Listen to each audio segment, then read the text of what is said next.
प्यारे बच्चों, आज मैं वर्ग नवम विषय हिंदी क्षितिज भाग 1 पाठ दूसरा यानी वाक शीर्षक कविता का ये दूसरा भाग मैं पढ़ने जा रहा हूँ, जिनका की कवित्री लंगल जी है। कवित्री ने इन पंक्तियों में हमें बताया है कि धार्मिक रूढ़ियों और बाह्य आडंबरियों से ऊपर उठकर सबको एक समान समझते हुए सबके प्रति संभाव और अहंकार त्याग कर सरलता अपनाने की बात इसमें कही है। तो कविता क्या है? खा खाकर कुछ पाएगा नहीं, न खाकर बनेगा अहंकारी, सम खा कभी होगा संभावी, खुलेगी साकर बंद द्वार की। प्रस्तुत कविता के माध्यम से कवयित्री ने बताने का हमेशा प्रयास किया है कि खा खाकर कुछ पाएगा नहीं, न खाकर बनेगा अहंकारी, सम खा तभी होगा संभावी, खुलेगी साकर बंद द्वार की। मानव मात्र को संबोधित करती हुई कहती है कि ईश्वर की आराधना की अवस्था में मनुष्य को अपना सर्वस्व समर्पित करना होता है। अतः ऐसा प्रतीत होता है कि जैसे कुछ प्राप्त ही नहीं हुआ हो। वस्तुतः ईश्वर की कृपा, उसका अनुग्रह सब पर समान रूप से होता है। कहता है कि ईश्वर सर्वव्यापी है, भले हम नहीं देखते हैं, हमारे अंदर वो शक्ति, देखने की शक्ति नहीं है, लेकिन परम प्रभु परमात्मा हम सबों को देख रहे हैं। तो देखने की शक्ति हमें नहीं है। शक्ति तभी होगी जब हम उनको सच्चे दिल से ईश्वर को स्मरण करेंगे, साधना करेंगे, तपस्या करेंगे, और तपस्या के उपरांत जो है हमें जब आंतरिक शक्ति जगेगी, अंदर की शक्ति जगेगी, तब जो है हम उस परम प्रभु परमात्मा का साक्षात्कार कर सकते हैं, परम प्रभु परमात्मा को हम जो है देख सकते हैं। तो कहते लेकिन मनुष्य जब ईश्वर की अखंड सत्ता में भेद उत्पन्न करके उसे टुकड़े में बांट कर देखता है, तो अपने व्यक्तित्व और अपनी मान्यताओं को श्रेष्ठ और दूसरे के स्वयं से नीचा समझने लगता है। कहता है कि मनुष्य जो है, इसलिए कवित्री मनुष्य को श्रेष्ठता और अहंकार से बचते हुए अपने आत्मा अंतःकरण विकास की सलाह देते हैं। इसलिए कवित्री जी कहती है कि हमें अहंकार नहीं करना चाहिए। जिस मनुष्य के अंदर अहंकार की भावना होती है, उस मनुष्य का नैतिक पतन हो जाता है। वो जो है फिर उसका उत्थान नहीं हो जाता है, जागतिक उसका पतन हो जाता है। इसलिए अहंकार को त्याग देनी चाहिए। झूठ, चोरी, नशा, हिंसा और व्यभिचार, इसको भी त्याग देना चाहिए। अगर इन पंच पापों को अगर मनुष्य करेंगे तो फिर कहता है कि आत्मा का साक्षात्कार नहीं हो सकता है, क्योंकि आत्मा जो है वो पवित्र है।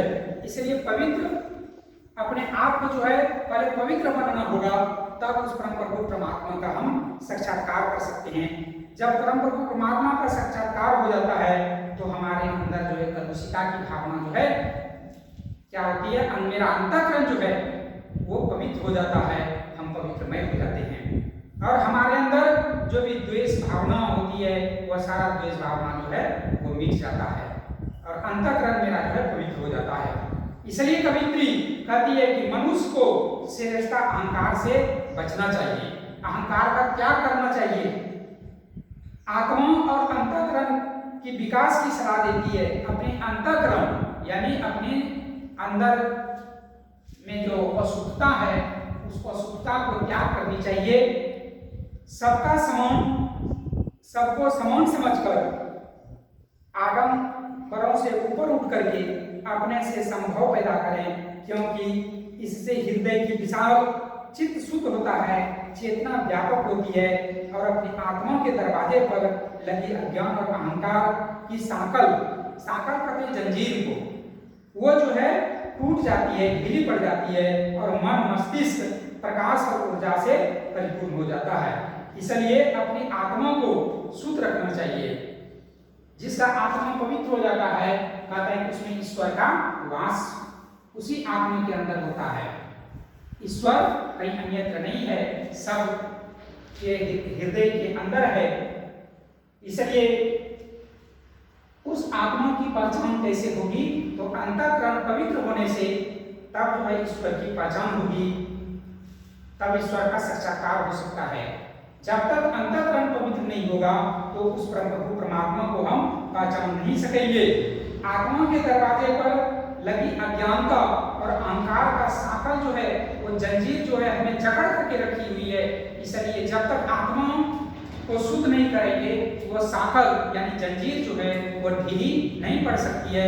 जंजीर को तोड़ने के लिए तभी टूट सकती है जंजीर, जब हम जो है अपने शरीर को शुद्धता बना करके रखेंगे, तभी जो है परम प्रभु परमात्मा का साक्षात्कार हो सकता है और मनुष्य का जीवन जो है सार्थक हो सकता है। उसके बाद कुछ इसमें जो है शब्दार्थ है, जैसे कि सम। सम का अर्थ होता है इंद्रियों का निग्रह, इंद्रियों का निग्रह।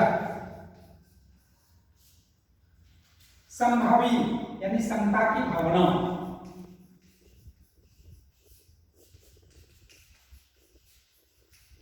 समता की भावना।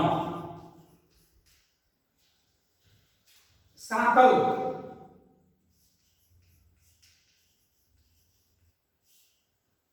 साकल कहते हैं चेतना।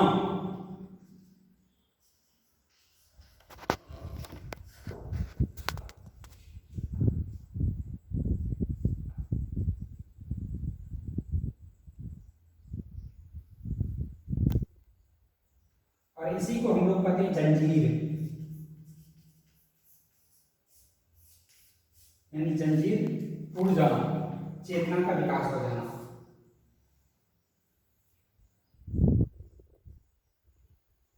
बंद द्वार यानी दरवाजे बंद द्वार खुलेगी, यानी बंद का दरवाजा जो है वो चेतना का विकास हो जाना।